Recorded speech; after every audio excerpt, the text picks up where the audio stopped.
अभी वहां पर किस तरह का, क्योंकि एक तनावपूर्ण माहौल जो है अभी भी वहां पर बना हुआ है। लेकिन अविनाश, इस तरह से सरेआम चाकू से गोद डाला जाता है, कानून का कोई खौफ नहीं रह गया है, कोई इकबाल नहीं रह गया।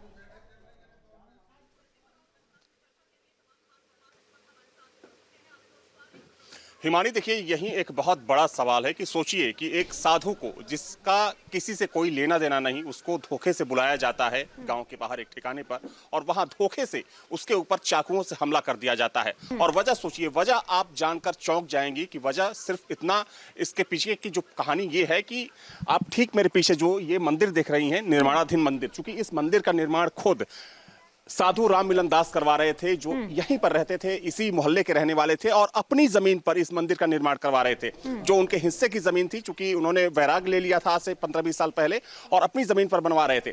चूंकि मंदिर अभी पूरी तरीके से बनकर तैयार नहीं हुआ है, आप देख सकते हैं सामने ऊपर 2 लाउड स्पीकर लगे हुए हैं। आसपास के लोगों का कहना है, और जो उनके परिवार के लोग हैं उनसे भी बातचीत करेंगे, उनका ये कहना है कि लाउड स्पीकर को लेकर दूसरे समुदाय के लोगों को आपत्ति थी, उनको धमकी भी कुछ दिन पहले दी गई थी, और आखिरकार जिस चीज का डर था, आखिरकार वही हुआ। परिवार के कुछ सदस्य हैं, उनसे बातचीत कर लेते हैं। आप थोड़ा सा आगे आ जाइए।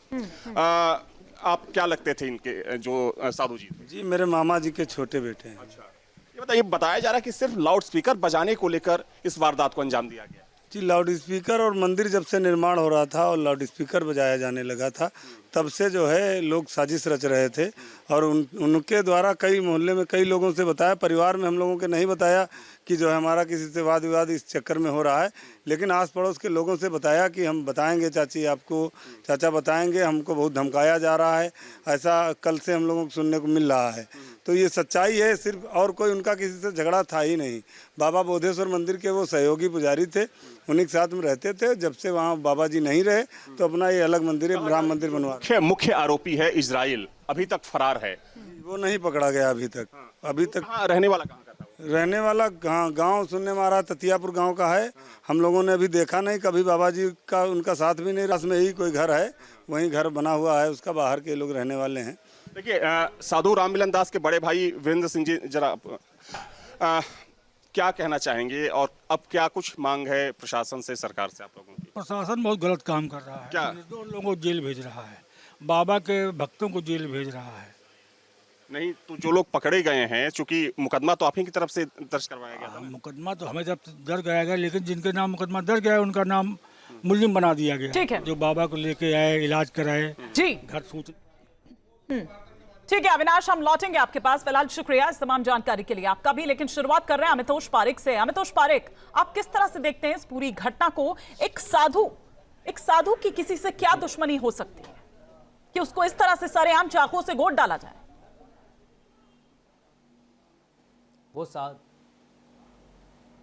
जी देखिए, वो साधु है, वही अपने आप में उनका दुश्मन बनाता है।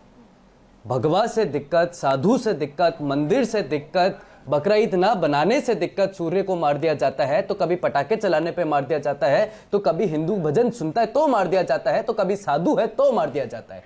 तो कुल मिला के दिक्कत सिर्फ हिंदू से है, हेट टुवर्ड्स हिंदू, और उसको फिर क्राइम का नाम देके एक जनरल डिस्कोर्स कर देते हैं, और कुछ सेक्युलर उनके साथ खड़े होकर इसको एक जनरल क्राइम बता देते हैं। मैं आपके सामने कुछ उदाहरण देता हूं, देखिएगा कि क्या मानसिकता है। हिंदू मंदिरों से दिक्कत है तो मुर्शिदाबाद के अंदर में मंदिर तोड़ दिया जाता है, त्रिपुरा के अंदर मुस्लिम मॉब मंदिर तोड़ देता है, हैदराबाद में मंदिर तोड़ दिया जाता है, और मध्य प्रदेश के अंदर में मूर्ति तोड़ दी जाती है। साधुओं से कितनी बड़ी दिक्कत है देखिए। लज्जा राम को और हल्के राम को मार दिया जाता है क्योंकि काउ स्लॉटर के विरुद्ध बोलते हैं। कांति प्रसाद को मेरठ में मार दिया जाता है। साधु है सारे। Hindu priest and women brutally assaulted for playing कीर्तन एंड भजन। शिव नारायण गिरी को, पुजारी को बिहार में मार दिया जाता है। बेलगवी में जैन मुनि को मार दिया जाता है। आनंद पाल गांगुली को मार दिया जाता है। पालगल लिंचिंग में मार दिया जाता है। होशियार पंजाब में साधु को मार दिया जाता है, और एक्स काउंसलर साबिर अली, उसका बेटा नदीम, और 6 जने मिलके साधुओं को मार देते हैं। अब हिंदुओं से दिक्कत क्या है? हिंदू पैसेंजर को मार दिया जाता है भजन बजाने पर। जामुई में हिंदू डिवोटी को असॉल्ट कर दिया जाता है हनुमान चालीसा पर। हिंदू डिवोटीज अटैक्स इन मुर्शिदाबाद, इन अमरोहा में। और फिर उसके बाद में रीजन है दलित हिंदू को अंकित को मार दिया जाता है, शिव भजन बजाता है श्रावण में। कर्नाटक में हिंदू को हनुमान चालीसा बजाने पे मार दिया जाता है। ठीक है, तो कौन सुरक्षित है आप मुझे बताइए? होली पे तरुण सुरक्षित नहीं है, बकरा ईद पे सूर्य सुरक्षित नहीं है, साधु अपने मंदिर में सुरक्षित नहीं है, तो हिंदू भजन सुनने में सुरक्षित। ठीक है, और धोखे से बुलाया जाता है। रशीदी जी, धोखा, एक बार फिर से धोखे से बुलाया जाता है और मार दिया जाता है। आप लोग अगर अजान करें तो वो दुआ, लेकिन अगर एक हिंदू करे तो कट्टरपंथी उसे मार डालेंगे।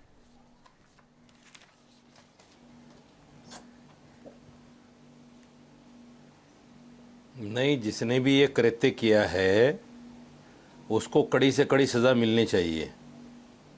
किसी भी इंसान को मारना इस्लाम में नहीं है।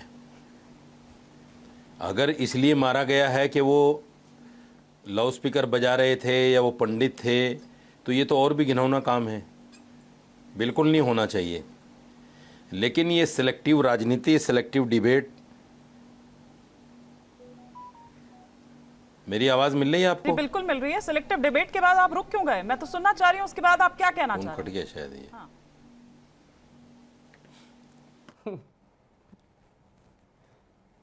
नहीं, फोन चल क्या रहा है। आपको मेरी आवाज नहीं आ रही राशिदी जी? अच्छा चलिए, आपकी आवाज मुझे बताया जा रहा है शायद संपर्क कट गया है और बहुत टाइमिंग उसकी बड़ी देखने वाली यहाँ पर बात है। लेकिन डॉक्टर रावत, आप क्या कहेंगे इस पर? लाउड स्पीकर को लेकर पूरा ये मामला यहाँ पर समझ आ रहा है और साथ ही साथ राम मंदिर का चूंकि वो वहां पर निर्माण करवा रहे थे, इससे आपत्ति थी। दूसरी बात ये कि वहां पर हमेशा ही इस तरह से भजन कीर्तन होते थे, 100 मीटर की दूरी पर मस्जिद थी, लोगों को आपत्ति थी, इस वजह से वो डिस्टर्ब होते थे, मार डाला। देखिए मानी जी, ये कोई नया मामला नहीं है। इस तरह के हादसे बहुत हुए पहले। आपने देखा होगा जब आजम खान मिनिस्टर थे तो उस समय पर नवरात्रों के अंदर लाउड स्पीकर को लेकर के बड़ा विवाद हुआ था और वो लाउड स्पीकर उतरवा दिए गए थे नवरात्रों के अंदर। उन्होंने कहा था जब हमारी अजान होती है तो उस समय लाउड स्पीकर नहीं बजने चाहिए। तो उस समय सरकार थी सपा की, तो डर की वजह से लोगों ने उतार लिए और वो बजाए भी नहीं। जब भारतीय जनता पार्टी की सरकार आई तो दोबारा से वो लाउड स्पीकर चालू हुए। आप बंबई के अंदर भी देखें, वहां अजान के ऊपर आपने देखा अजान होती थी और लाउड स्पीकर से होती थी और वहां लोग बड़े परेशान थे और एक गायक थे, उन्होंने ऑब्जेक्शन वहां किया तो उसके ऊपर भी हमला करने की तैयारी हो गई। एक मिनट यहीं रुक जाइए डॉक्टर रावत, आपने कहा कि लोग उससे परेशान होते थे, तो लाउड स्पीकर पर अजान जा रही है तो प्रॉब्लम है, लाउड स्पीकर पर भजन कीर्तन जा रहे हैं तो प्रॉब्लम नहीं है? भाई कानून है तो सबके लिए बराबर है ना। और एक डेसिबल होता है, वो एक परमिट है, उससे ऊपर अगर आप जाएंगे तो कोई भी हो, कोई भी कानून से ऊपर तो नहीं है, तो सभी को फॉलो करना होगा। वहां पर धर्म जाति कुछ भी मायने नहीं रखता है, मानते हैं आप?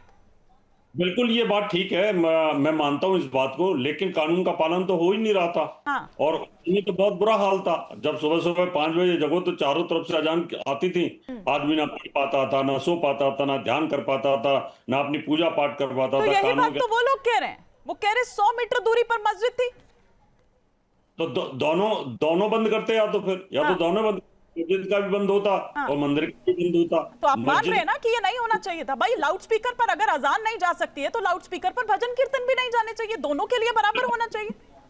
लेकिन ये तो इस तरह की बदमाशी होती रहती है और वो करते हैं। अच्छा। और जहां भी मेजोरिटी के अंदर है वहां तो और जो रशीदी जी वापस जुड़ चुके हैं मेरे साथ, मैं आपकी बात का भी जवाब ले लेती हूँ अगर उन्होंने सुना हो। लेकिन आप रुक गए थे रशीदी जी सिलेक्टिव डिबेट के बाद।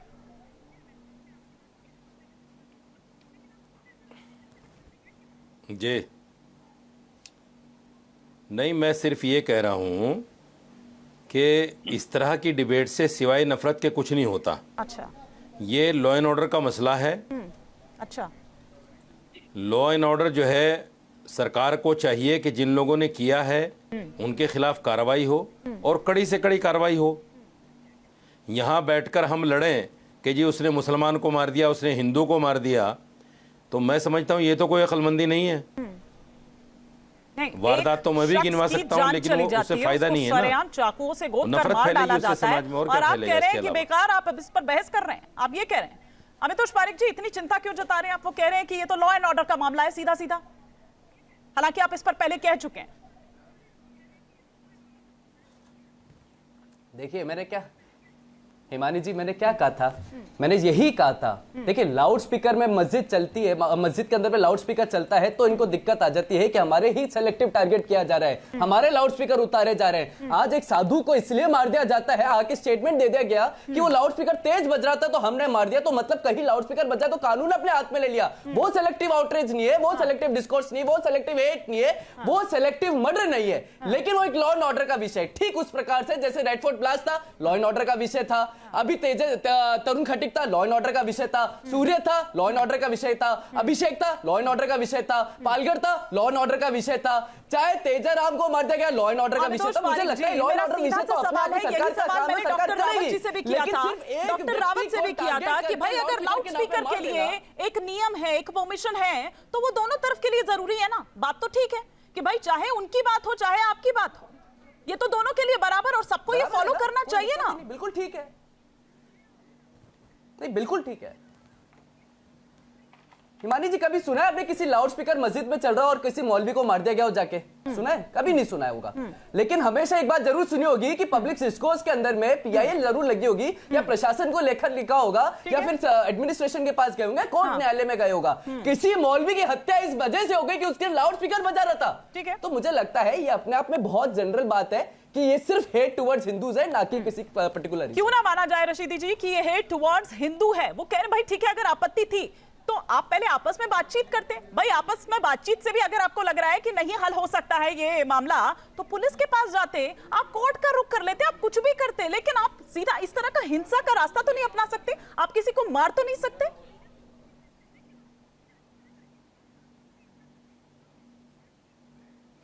जिसको लगता है कि ये हिंदू दुश्मनी में ऐसा किया गया है, वो कोर्ट चला जाए, वो थाने चला जाए। अच्छा, वो भी तो कोर्ट जा सकता है। यही ठीक उल्टा वो हुआ कोर्ट होता, क्यों नहीं जाता? रिवर्स यहाँ हुआ होता, बैठकर तब भी डिबेट क्या आप क्यों कर यही रहा है? बोलते रशीदी कोर्ट जी? जाए। एक सवाल का जवाब दे दीजिए, अगर यही रिवर्स होता, ठीक उल्टा हुआ होता, तब भी क्या आप यही कहते? हाँ बताइए। पता नहीं कितने केस हैं ऐसे। मैं कह रहा हूं ना, नफरत फैलेगी उससे, बिला वजह कोई फायदा थोड़ा ही है। नफरत फैलेगी उससे।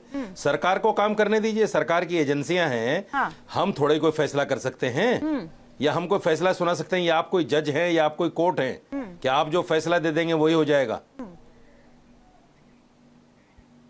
नहीं, पर आपको ये लग रहा है कि धार्मिक स्वतंत्रता और ये जो ध्वनि नियम, टीवी पर बैठकर नफरत फैलाने से क्या फायदा? तो फिर आप क्यों आए रशीदी जी? पहले ही बोल देते आप, ये पहले ही बोल देते आप हमारी गेस्ट टीम को। नहीं आते आप? क्या चीज? आप पहले ही बोल देते फिर कि आप डिबेट मुझे नहीं बताया गया था कि इसमें मुसलमान एंगल है। आप डिबेट में हिस्सा नहीं होंगे, आप बोल देते। सुनिए, मुझे आपके कोऑर्डिनेटर ने सुनो सुनो सुनो, अरे सुनो मैडम सुनो, आपके कोऑर्डिनेटर ने बताया था कि अभी तक नाम का पता नहीं किसने मारा है।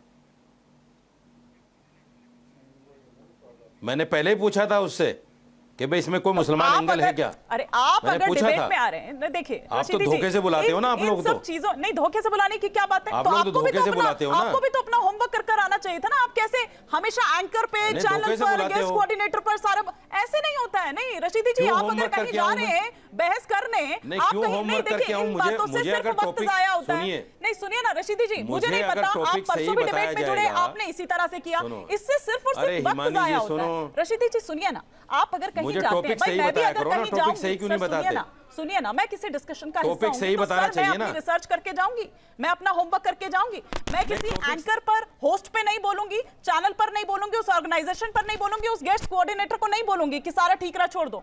इनसे सिर्फ और सिर्फ वक्त जाया होता है। मैं आपसे सिंपल पूछ रही हूं कि ऐसा लग रहा है कि धार्मिक स्वतंत्रता और ये जो लाउड स्पीकर को लेकर जो नियम है, उसमें संतुलन बनाने में हमारा सिस्टम कहीं फेल हो रहा है? इसका जवाब दे दीजिए, फिर मैं डॉक्टर रावत का रुख करती हूं। सबके लिए बराबर है, सबके लिए बराबर है। आप एक काम करो, मेरे साथ कैमरामैन लेके भेजो।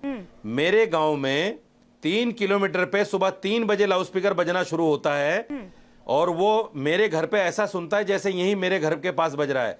किसी ने आज तक कोई एतराज नहीं किया। वो बजता है, सदियों से बजता आ रहा है, कोई एतराज नहीं करता। हमारी अजान पे कोई एतराज नहीं करता वहां गांव में, हम किसी के मंदिर पे एतराज नहीं करते। अगर कोई ऐसा कर रहा है तो उसके खिलाफ कार्रवाई होनी चाहिए। डॉक्टर रावत, ध्वनि प्रदूषण क्या धर्म देखकर होता है? कि अजान हो रही है तो ध्वनि प्रदूषण हो रहा है, लेकिन भजन कीर्तन हो रहे हैं तो ध्वनि प्रदूषण नहीं है। वो आंखों को बहुत, वो कर्ण प्रिय है।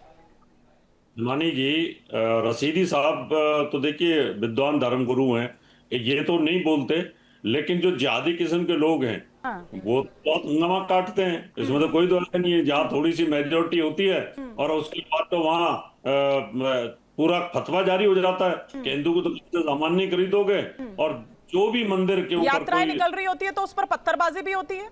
क्या बुरा हाल कर देते हैं, पेट्रोल बम तक फेंके जाते हैं, इतना बुरा हाल कर देते हैं। तो सारी जगह ट्रेनिंग अलग अलग है। यानी जो अच्छे लोग हैं, सभी मुसलमान तो खराब नहीं है, अच्छे लोग भी हैं। तो फिर क्यों कुछ लोगों की वजह से पूरी कम्युनिटी को नहीं? तो फिर सर देखिए ना डॉक्टर रावत जी, लेकिन ये होता है ना, यही तो चाहते हो कि टीवी डिबेट में यही हो। भी है कि जो कम्युनिटी को बदनाम कर देते हैं। ऐसा नहीं टीवी होता है डिबेट में यही हो कि मैं आपको गाली दूं, आप मुझे गाली दें। नहीं, पर गाली तो कोई यही नहीं तो दे रहा चाहती है रशीदी एंकर जी। महोदय। उन्होंने तो आपसे कुछ कहा, उन्होंने तो बल्कि ये कहा कि एंकर आप महोदय यही सुलझे चाहती हुए हैं, हैं, आप मसाला दे रहे हैं, आप इनको दे विद्वान दीजिए। हैं। नहीं, आप उसको एक अलग रंग दे रहे हैं। उन्होंने कहा एंकर कि आप महोदय नहीं यही हैं चाहती हैं और ऐसे, करिए आप। लेकिन कुछ लोग हैं, और उन्होंने कहा कि आप कुछ भी लोगों के विद्वान चक्कर में हैं, नहीं। लेकिन मुस्लिम दुश्मनी में कम नहीं है आप भी। कोई नहीं है। मैं आपको दावे के साथ कहता हूं, एक एफआईआर किसी मुसलमान की तरफ से दिखाइए मंदिर पर, एक एफआईआर दिखाइए, जगराते पर दिखाइए, कांवड़ पर दिखाइए, बताइए एक एफआईआर, सिंगल जवाब एफआईआर दीजिए। दिखाइए, जरूरत ही नहीं है, एफआईआर की जरूरत नहीं। सिंगल एफआईआर दिखाइए। तो नहीं, आप बताओ ना, रावत जी से क्या पूछ रहे हो? आप बताओ, आपको तैयारी करके आनी चाहिए, अच्छा, आपको तैयारी करके आनी चाहिए थी। नहीं रावत जी आप मत बताओ, हिमानी जी बताएंगी। नहीं है, आप बताइए ना, आपको तैयारी करके आनी चाहिए थी। तर्क से जुदा करने के लिए क्या है ना हथियार रशीदी नहीं, रावत जी, आपसे नहीं पूछ रहा हूं। प्रॉब्लम ये है, माफ कीजिए, आपसे नहीं नहीं पूछ रहा हूं। नहीं, आपको आईना दिखा ना, दिया, मैं अमितों से पूछ आपको रहा हूं। आईना दिखा दिया, मैं तो आपको महोदय, प्रॉब्लम ये हो गई कि एंकर अब महोदया कैसे से मैं पूछ रहा हूं। कमतर कैसे पढ़ सकता हूं। मैं एंकर अब महोदया से एंकर पर पूछ रहा पलटकर हूं किस तरह से कि बात आप किया तैयार जाए। करके- आप सिर्फ और हाँ, सिर्फ पूरी बिल्कुल। डिबेट में यही करते आईना हैं। आपका सबसे काम- पहली आपका एंकर काम आप हैं सिर्फ- जो आपका आईना काम दिखा सिर्फ रही हैं एंकर मुझे। को आने, आपका काम सिर्फ एंकर को टारगेट करना है। नहीं, आप आईना आपका दिखा रही काम हैं, सिर्फ- खुद भी क्योंकि आईना मैंने देख कह लो। दिया कि भैया आप आएंगे तो खुद रिसर्च भी करके आईना आएंगे। देख लो, भैया नफरत बिल्कुल फैलाने आएंगे। से पहले। भाई आपके पास जवाब नहीं है, सीधे बोल नफरत दीजिए। फैलाने आप से डिफेंड पहले नहीं खुद कर भी पा रहे, आईना देख सीधे लो। बोल दीजिए। आप सीधे बोल दीजिए ना। मैं दिखा दूं आपको आप आईना? सीधे बोल दीजिए। मैं अरे आप दिखा क्या दूं? दिखाएंगे? अगर क्या आपके दिखाएंगे पास आप? ना हो तो मैं दिखा दूं। अमितोष पारिक जी, नहीं, खुद क्या भी देख धर्म लो। देखकर आप नफरत छोड़ फैलाने दीजिए, से मैं आपसे पहले। बात नहीं कर रही हूं। धर्म देखकर ध्वनि प्रदूषण होता है। अजान हो रही हो तो आपको वो कर्ण प्रिय नहीं लगती है, लेकिन भजन कीर्तन होते हैं तो कर्ण प्रिय लगते हैं, इसलिए धर्म हिमानी जी- देखकर ध्वनि प्रदूषण होता है।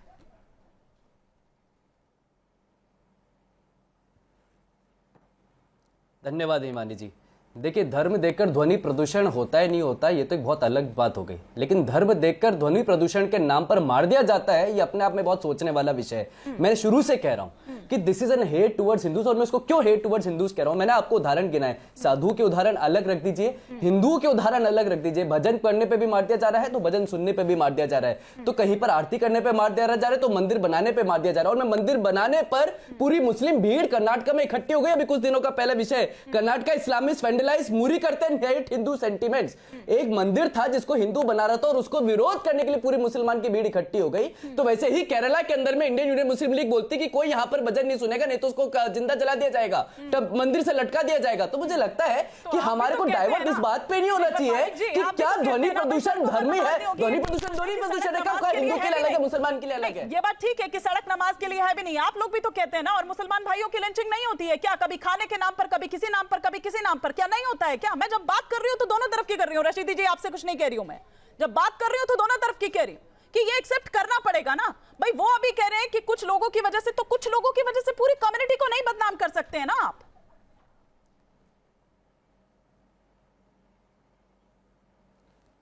अब मैं आपने 3 उदाहरण गिरा हिमानी जी, बड़ी सहजता पूर्वक मैं आपको तीनों उदाहरण का विषय देता हूं। एक तो आपने कहा नमाज, कौन सा मुसलमान मार दिया गया नमाज करने पर सड़क के ऊपर में? वो तो प्रशासन पे उंगली उठाते रहे कि प्रशासन हमें टारगेट कर रही है। कौन सा मुसलमान मार दिया गया लाउड स्पीकर पे नमाज पढ़ने पे? वो तो प्रशासन पर टारगेट करते रहे, हमारे लाउड स्पीकर उतारे जा रहे हैं। उत्तर प्रदेश के अंदर जब लाउड स्पीकर उतारे गए थे तो हिंदू मंदिरों के भी उतारे गए थे और मस्जिदों के भी उतारे गए थे। कोई भी ऐसा एग्जाम्पल बता दीजिए जहां पर किसी मुसलमान की हत्या सिर्फ इस आधार पर कर दी गई हो कि लाउड स्पीकर बजाया या नमाज बजाइए या बकरा इस सड़क पे काट लिया, बकरे की कुर्बानी कर दी। एक भी उदाहरण नहीं है ना, क्योंकि समय इतनी इजाजत दे रहा है, समय इतनी इजाजत दे रहा है, हम इस पर करते हैं। और फिलहाल बहुत शुक्रिया आप तीनों मेहमानों का हमारे साथ जुड़ने के